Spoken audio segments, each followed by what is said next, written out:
여러분의 기도와 사랑과 선교 주심으로 몽골 선교 찬양 잘 마치고 돌아왔습니다.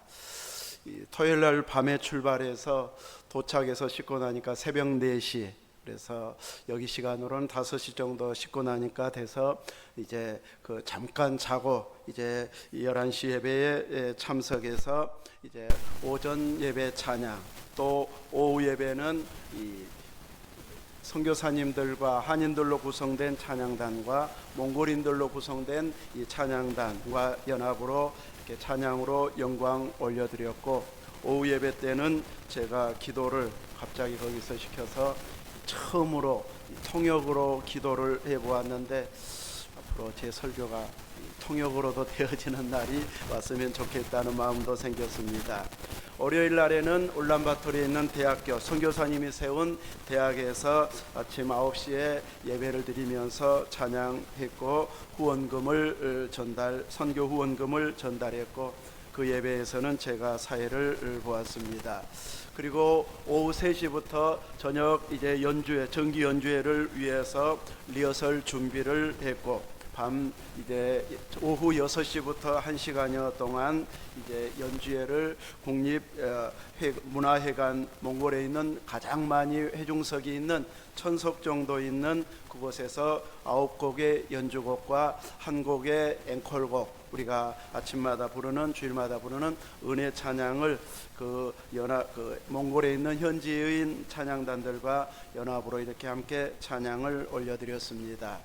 그곳에는 이렇게 클래식은 활성화되어지지 않았기 때문에 이런 연주회에 오는 사람들이 많을까 걱정을 해서, 우리의 목표는 1000석이지만 600명만 왔으면 좋겠다. 그러면 우리가 함께 간 이제 가족들과 지인들이 한 100여 명 되기 때문에 그러면 700석은 채우겠다 이렇게 생각하고 이제 기도해 왔었는데, 아마 거의 그 정도는 채워진 것 같습니다. 그리고 이제 화요일부터는 이제 이 몽골 게르가 있는 쪽으로 테를지로 이동을 해서 이제 관광을 하고 돌아왔는데, 아무튼 자기들은 이 스위스의 알프스와 같은 나라다 이렇게 자랑을 하지만 그렇게까지는 아닌 것 같고, 가는 데마다 이제 나무를 볼 수 없는 푸른 초원은 있는데 스위스처럼 그렇게 아름다운 초원은 아닌 그냥 자풀이 나는 그런 정도의 초원이었습니다. 산에는 나무를 거의 볼 수 없고, 간간히 보여지는 나무는 잣나무 종류만 부분 있는 것을 보았습니다. 몽골은 이제 해발 500에서 5500 그 사이에 있는데, 우리는 1200에서 한 2000m 그 높이에서 계속 지냈었습니다. 코를 풀면 피가 조금씩 섞여 나오던데, 아무튼 그런 해발이 높아서 그런지 피곤해서였는지는 건조해서였는지는 모르겠지만, 아무튼 이런 지역에 다녀와서 이렇게 귀한 선교 사역을 마치고 돌아왔습니다. 몽골에는 선교사님들의 사역으로 인해서 한 650여 개의 교회가 세워졌다고 합니다. 원래 사회주의로서 소련 치하에 있다가 이제 해방된 나라인데, 국경선이 중국과 러시아가 국경선이라고 하는데, 거기에서는 이제 자국민이 전도는 할 수 있어도 외국인이 선교를 할 수 없기 때문에, 선교사가 세운 대학이어도 예배를 그 강당에서 우리가 처음 드렸다고 할 만큼 드리면 신고가 들어가고, 신고하면은 많은 조치, 또 출교는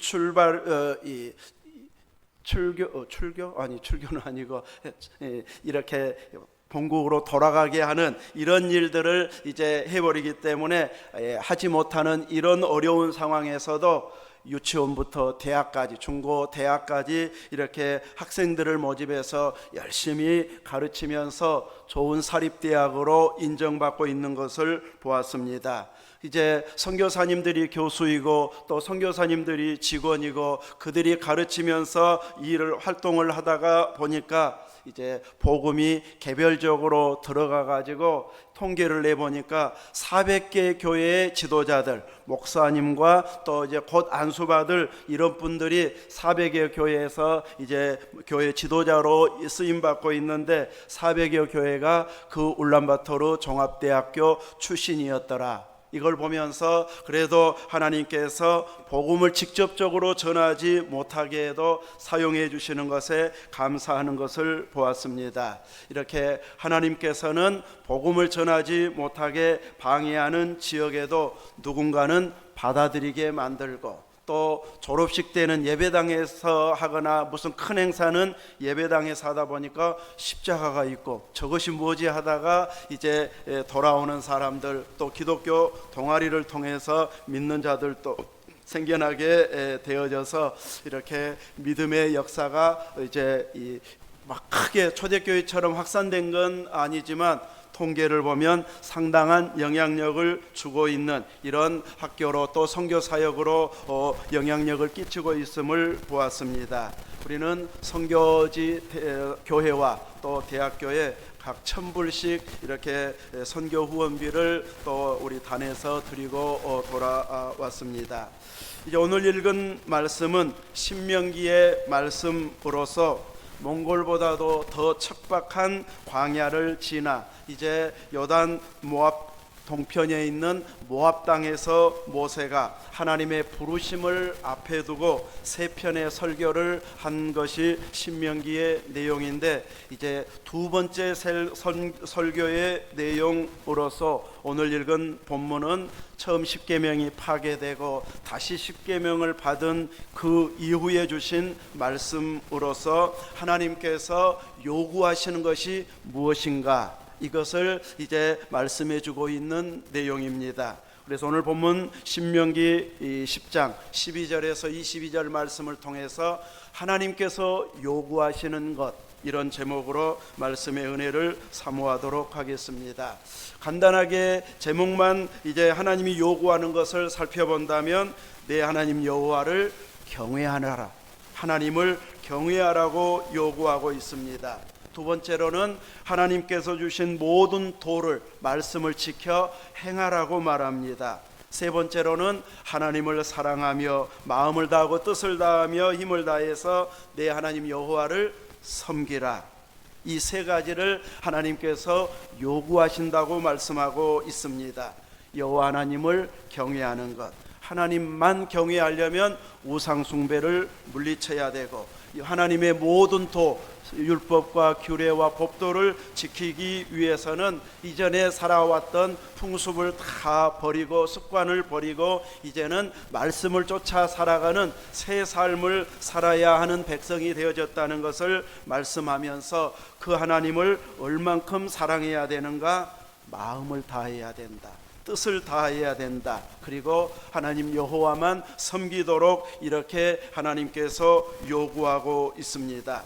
우리는 율법을 지키라, 말씀을 지키라면 무거운 부담감으로 다가올 수 있는데, 오늘 하나님께서 이 말씀을 주시면서 무거운 부담감이라고 말씀하지 않고 13절 말씀에 보면, 내가 오늘 내 무엇을 위하여?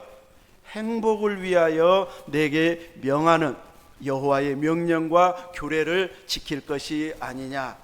하나님께서 명하신 명령과 규례, 율법을 지키는 것이 너희들의 행복을 위한 것이라고 말합니다.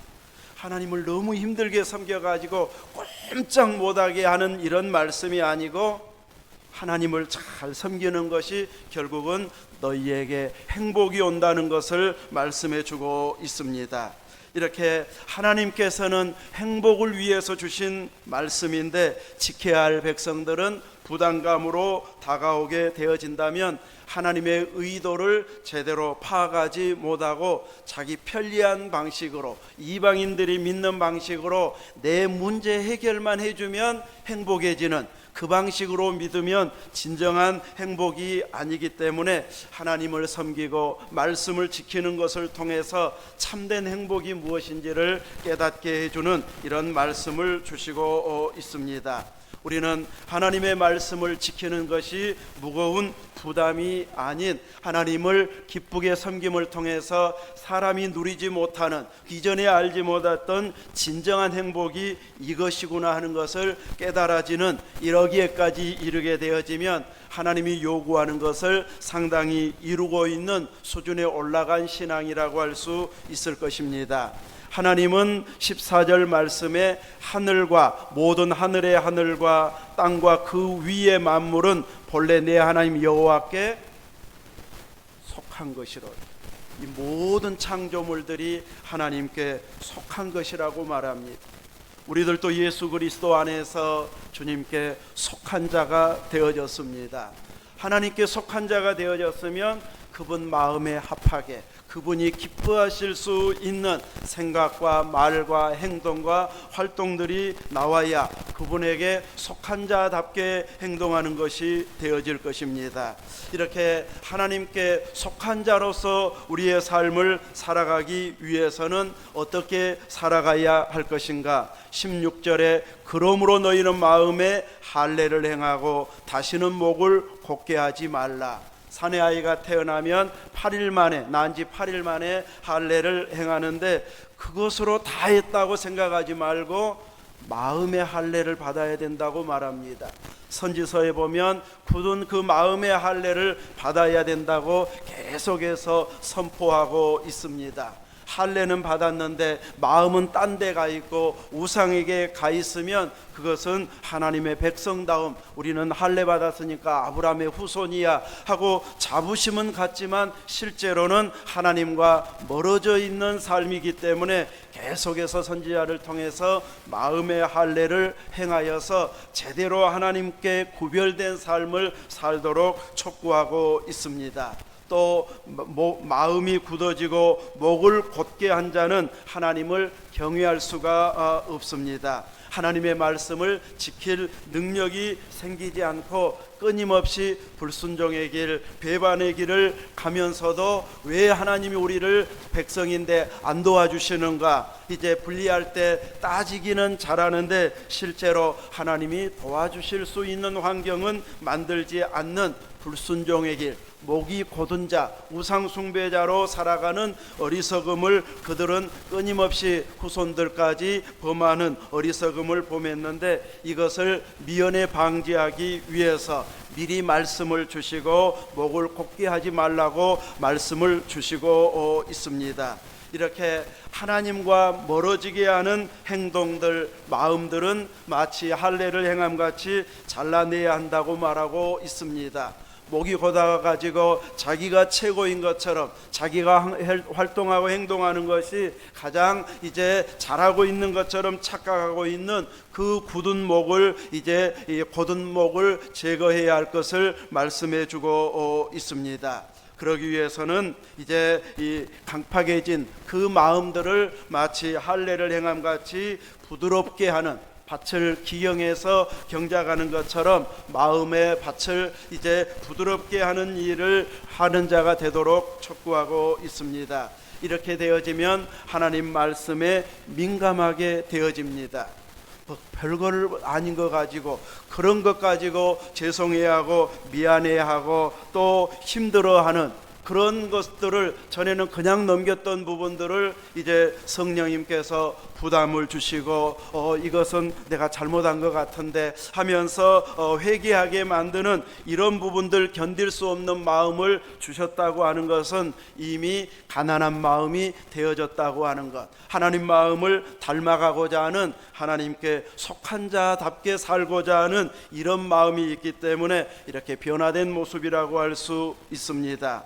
또 주님께서 원하시는 것에만 집중하고 따르는 자세로 살게 되면 하나님은 내가 원하고 목표로 했던 것보다도 훨씬 더 풍성하게 하시거나 혹은 풍성하지는 않지만 더 많이 가진 자들보다 더 행복하게 사는 이런 은혜를 공급해 주신다는 것을 깨닫게 해주고 있습니다. 내가 땀 흘리고 수고하고 노력한 것에 풍성하게 부어주시면 나도 모르게 내가 고생해서 내가 노력해서 이렇게 성공한 것처럼 자부심을 갖는 이런 경우들도 생겨나게 되어집니다.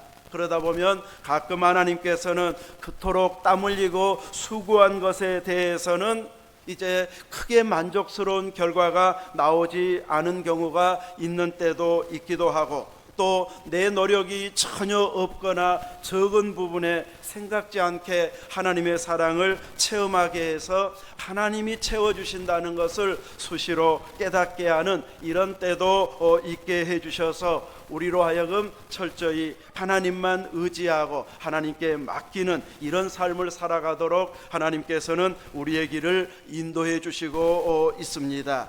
이렇게 내가 수고한 것이 아니고 노력한 것이 아닌데도 공급이 되어졌다면 바로 하나님께서 주신 은혜이고 하나님께서 공급해 주신 은혜인 것을 깨닫게 하면서 우리로 하여금 더욱 하나님께 속한 자로 살기로 결단하게 하고 있습니다. 이렇게 하나님께, 주님께 속한 자가 되어지면 주님이 좋아하는 것이 무엇일까? 어떤 행동, 어떤 생각을 하면 좋아하실까? 생각이 분별이 되어져서 하나님이 좋아하시는 것은 더 힘써 행하게 되어지고, 이거 하나님께서 원하시지 않은 것 같은데 하는 부담감은 물리치는 이런 부분으로 행동하게 되어져서 점점 하나님의 백성다움을 보이는 이런 모습으로 우리를 성장시켜 주시고 있습니다. 하나님은 우리 사람의 외모를 보지 않는다고 17절에 말씀하고 있습니다. 그 말은 사람들은 외모를 보게 되어집니다.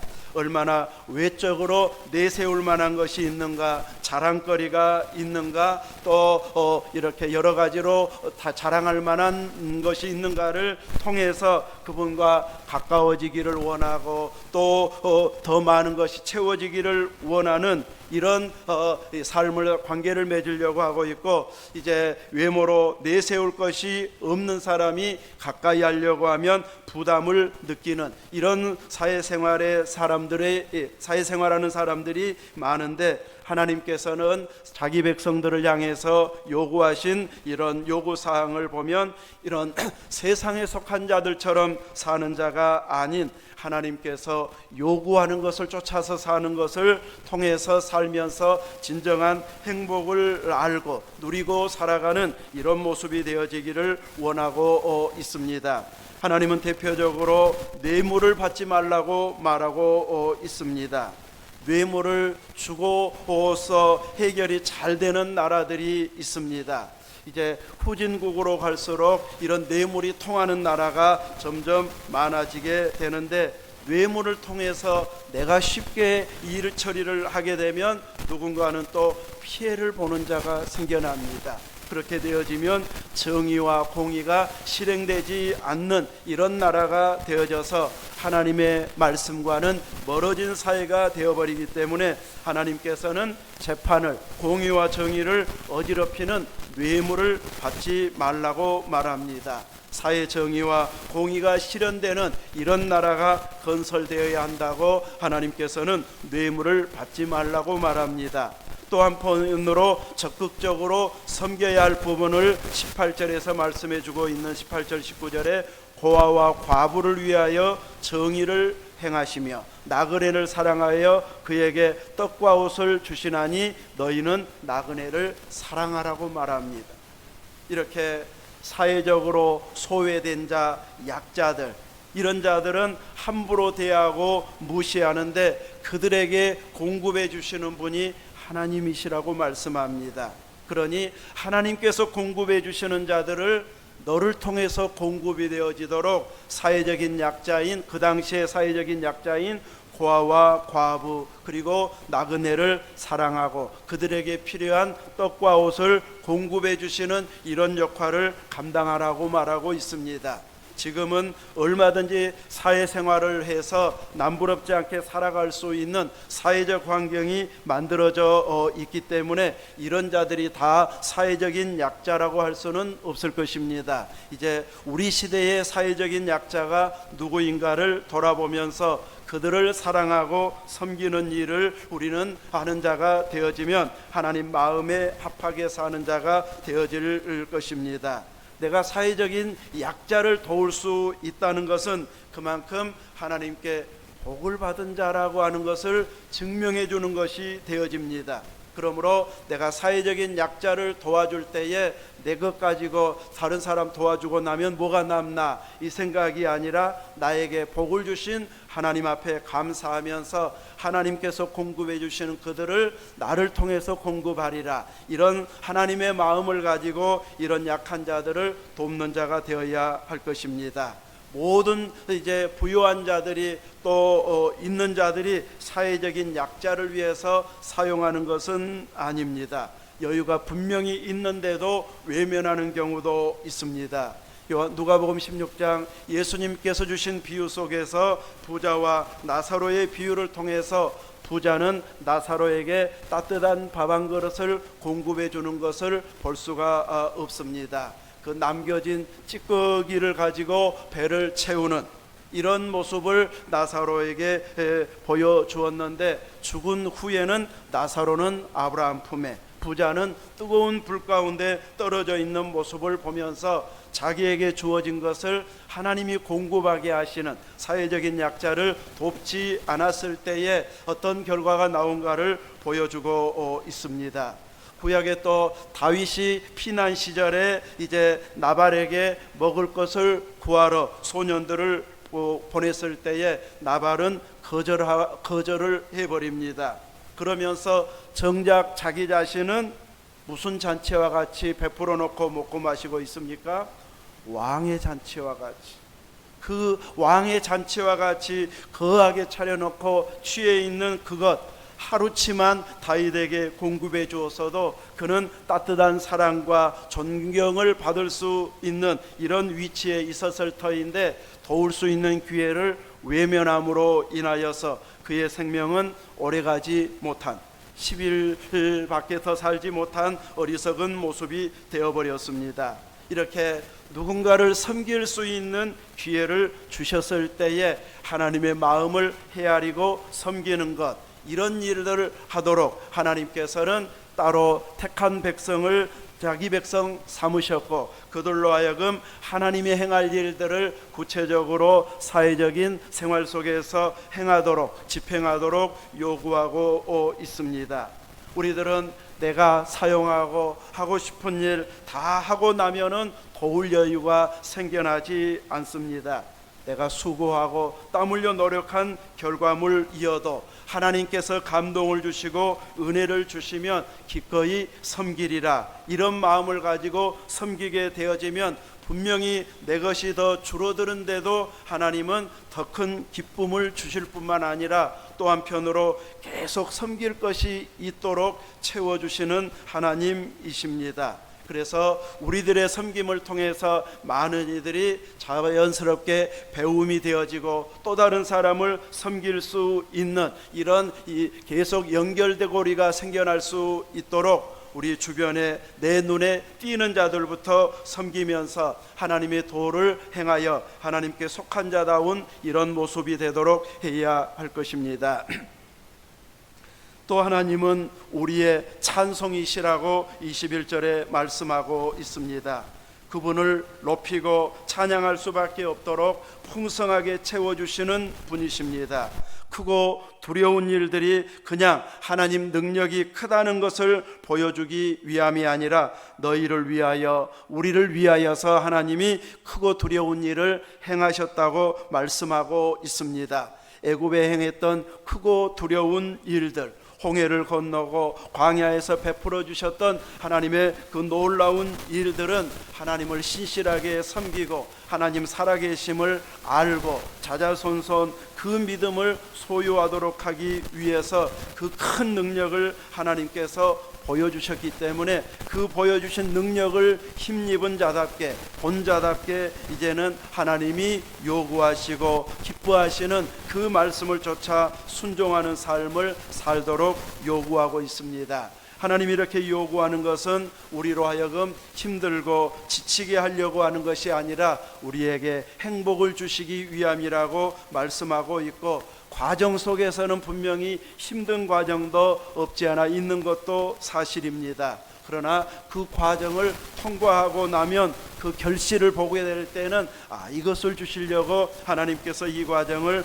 허락하셨구나 하면서 그 훈련 과정에 오히려 더 하나님의 예비하신 선하신 뜻을 알면서 감사하고 영광을 돌리면서 하나님을 더 깊이 알게 되어지는 계기가 되어집니다. 이렇게 하나님 주신 것을 또 다른 사람들과 나눌 수 있는 자들, 또 은혜도 나누고 주신 것도 나누는 이것을 통해서 하나님께 영광을 돌리며 사람들을 섬기는 그 모습을 하나님께서 보고 싶어 하십니다.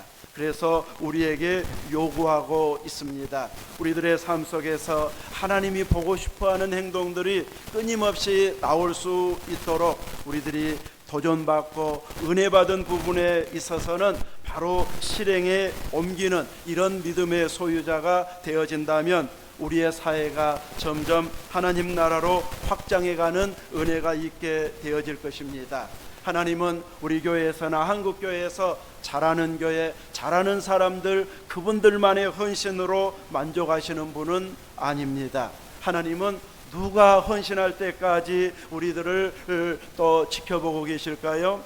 우리가 헌신할 때까지, 우리를 보고 만족해 하시는 그 헌신을 우리에게서도 나오기를 원한다는 것을 알고 나도 그 자리에까지 가리라, 나도 하나님이 요구하시는 그 순종의 자리에 나아가리라 하면서 하나님을 경외하고 말씀에 순종하고 사회적인 약자들을 잘 섬기면서 하나님이 공급하시는 그 은혜들을 누군가를 통해서 공급해 주실 터인데 이왕이면 나를 통해서 공급해 주시기를 사모하면서 그 은혜의 일에 여러분 한 사람 한 사람이 쓰임받고 또 우리 노안서광교회가 더 많은 분야에서 쓰임받기를 주님의 이름으로 축원합니다. 아멘. 기도하겠습니다. 거룩하신 하나님 감사합니다. 하나님께서 요구하는 것은 우리가 지킬 수 없는 무거운 짐을 요구하고 가진 것을 다 요구하는 것이 아니라 하나님 요구한 대로 사는 것이 곧 우리의 행복이요 하나님의 백성의 행복을 위한 것임을 깨닫게 해주셔서 감사합니다. 때로는 부담이 될 때에도 기꺼이 헌신하고 마음 주신 대로 순종함으로 인하여서 더 놀라운 은혜와 믿음과 채워주시는 하나님의 사랑을 경험하는 계기가 되어질 수 있을 만큼 우리들도 순종의 자리로 나아가게 은혜 입혀 주옵소서. 우리 구주 예수님 이름으로 기도하옵나이다. 아멘.